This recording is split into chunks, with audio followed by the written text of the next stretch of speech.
Alice, Brent, and Patrick, your three characters share the pivotal scene of the movie when Picard is willing and ready to give himself back to the Borg.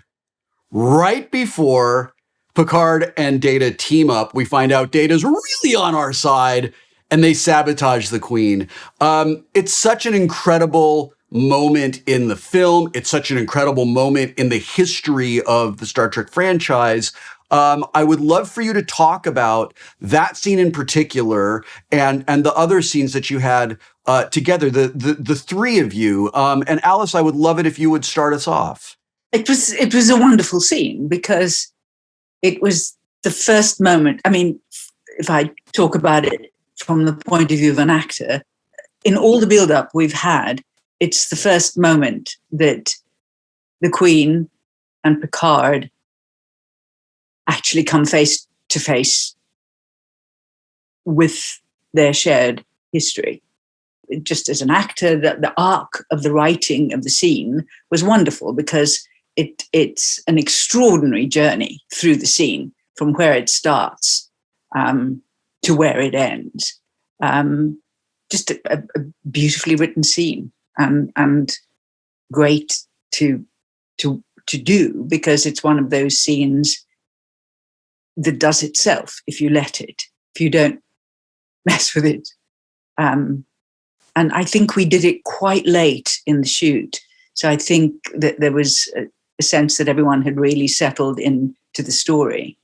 Was this shot over that sequence? Was that shot over several days? Was it in a day? Do you remember? We worked an 18-hour day. Wow. It was 18 off, 18 working and 9 off, 18 working and 9 off.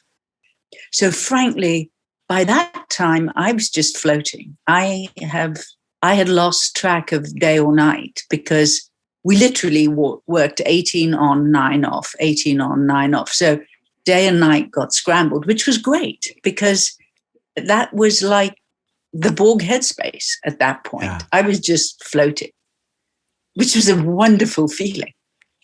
It feels like that is energetically appropriate for the Queen as well, because you are at a point where it seems like everything's going her way. Everything that she has pushed for this moment to represent is going to happen. Everything is going according to plan, and then Data says, actually, it turns out not. Talk about that moment, Brent. Well, it was an incredibly satisfying thing to play. I haven't seen the film in a long time, but I don't remember. Did Picard didn't know? He thought I was gone too, or Data. Yeah. We all thought. The audience thinks you're gone. Everyone thinks you're gone. So does the Queen. Yeah. Who knew that she would have a blind spot? I mean, she gets hoist on her own petard, doesn't she? That's right. You know what? It's such a satisfying script all the way around. I mean, that moment, of course, was wonderful to play and climatic, but I thought the whole script was unusually satisfying for all of us.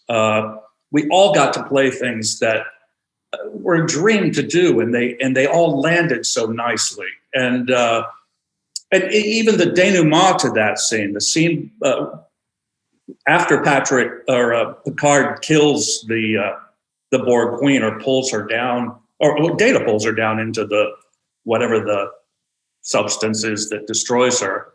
But the denouement sequence with Picard and Data, when Picard snaps the spine, and we talk about Data having been tempted in that moment, and was he ever really on her side? And just that beautiful line, I don't remember the specific number, but it had to do with a very infinitesimal amount of time that he actually considered it. It's like 0.68 seconds, I think, exactly. Is the number, something like that. Just a beautifully written piece by, Rick and Brandon and Ron just did a fantastic job with the script. After he says 0.68 seconds, he says, which is an eternity for an android. For an android, yeah, exactly.